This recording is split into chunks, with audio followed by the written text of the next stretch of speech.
안녕하십니까. 저는 영남대학교 병원 신경외과 교실의 정영진입니다. 오늘은 여러분들께 뇌혈관 동맥류, 뇌혈관빨이라는 질환에 대해서 설명을 드리겠습니다. 아시는 분들도 많이 계시지만 이전에 안재욱 씨 얘기를 들으신 분들이 많으실 겁니다. 안재욱 씨가 미국에 가서 뇌출혈로 수술을 했다고 하는데 수술 시간이 5시간이 넘고 수술 비용으로 5억을 지불했다고 합니다.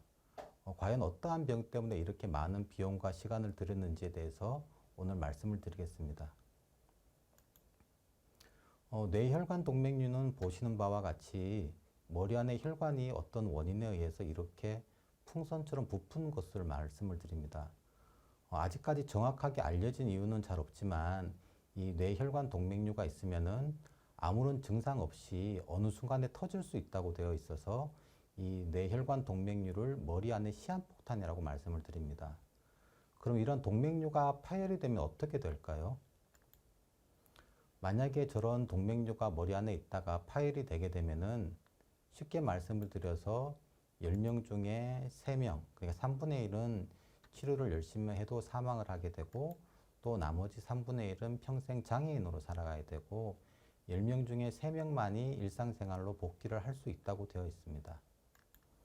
다시 한번 말씀을 드리면은 동맥류가 파열될 경우에 치료하지 않으면 약 30~40%에서 사망을 하고 치료의 방법에는 우리가 이것이 머리를 열고서 동맥류를 결찰하는 방법 그리고 코일로 막아줄 수 있는 방법이 있습니다.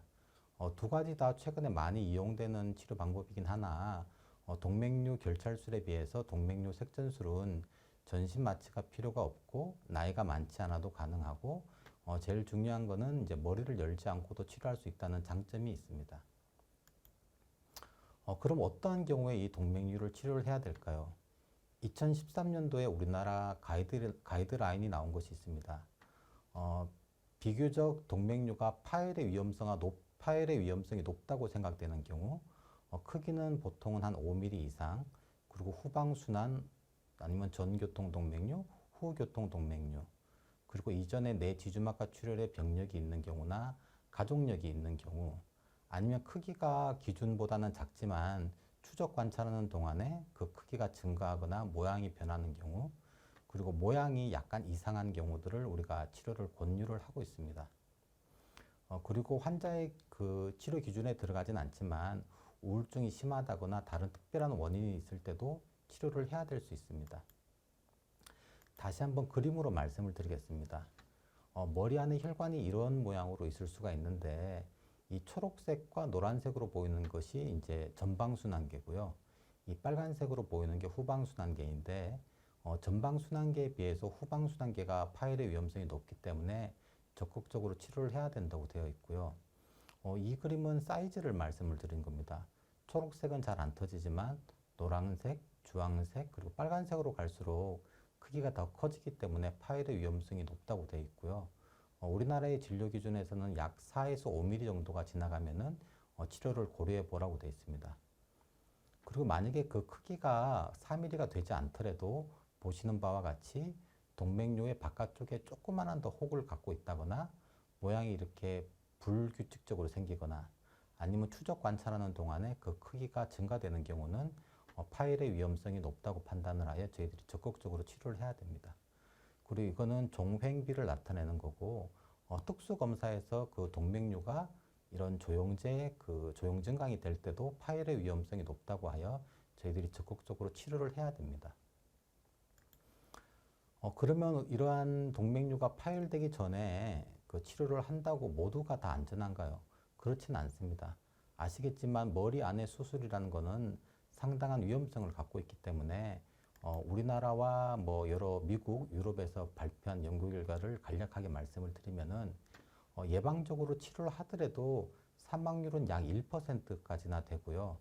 치료에 의한 합병증이 생기는 경우도 약 5%로 알려져 있습니다.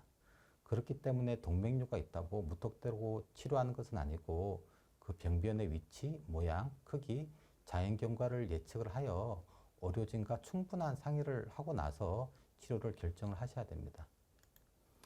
다음 슬라이드는 치료의 결과를 클립 수술과 코일 수술로 나누어서 발표한 것을 조금 말씀을 드리겠습니다. 요 분홍색으로 보이는 것이 이제 클립이라는 거고요. 초록색, 파란색이 코일인데 합병증의 빈도는 이 위에 것들은 이제 외국의 결과들입니다.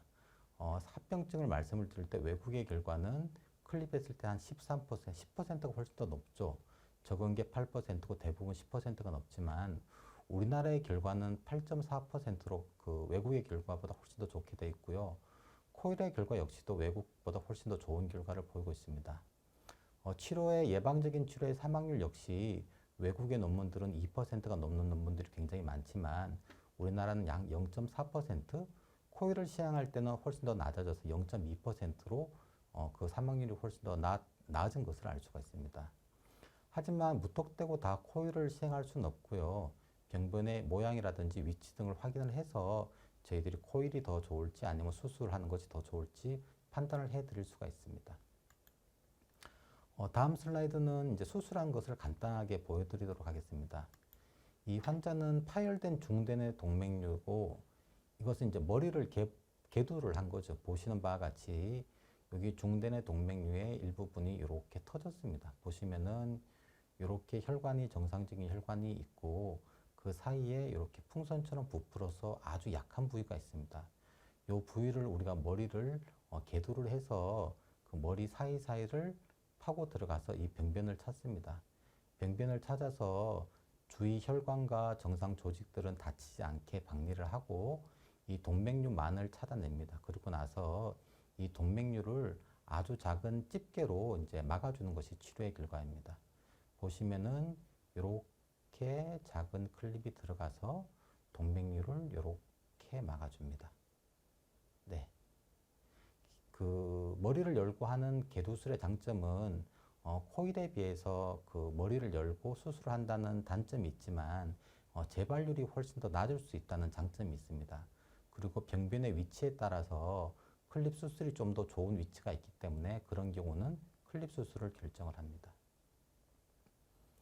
다음 슬라이드는 이제 그 동맥류를 혈관 내 수술로 코일 색전술을 하는 걸 보여드리겠습니다. 여기 보시면은 여기가 병변이고요. 우리가 그 병변까지 아주 작은 그 못의 도관을 넣어서 그 이후에 백금으로 된 그 금속 철사를 넣는 겁니다. 보시면은 이 동맥류 안에 예쁘게 코일을 넣기 위해서 코일을 넣었다 빼었다의 과정을 반복을 하고 있습니다. 그렇게 되면은 저희들이 몇 번의 그런 과정 끝에서 이 동맥류 안만 이렇게 커버할 수 있는 프레임 코일을 잡고 이후에 추가적으로 코일을 뭐 2개, 3개, 많게는 10개까지도 넣을 수가 있고요. 그런 방법을 통해서 동맥류를 막아주는 수술이 코일 색전술입니다. 처음에 이제 모양을 잡고 필요한 경우에는 이 혈관 바깥으로 그 코일이 밀려 나오지 않도록 스텐트 같은 것들을 추가적으로 삽입할 수도 있습니다.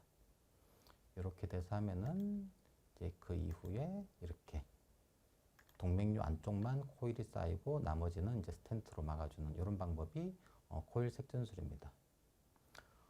제가 말씀드린 내용은 이것이 다지만 다시 한번 정리를 해드리면 저희들이 코일 색전술을 시행하는 환자들은 그 병변의 위치라든지 모양이라든지 크기에 따라서 그 의료진과 충분히 상의한 이후에 환자에게 가장 좋은 치료 방법을 선택을 해서 환자들이 이제 동맥류 파열로 인해서 일어날 수 있는 위험성을 사전에 줄여야 되는 그런 치료 방법입니다. 이것으로 동맥류에 대한 설명을 간단하게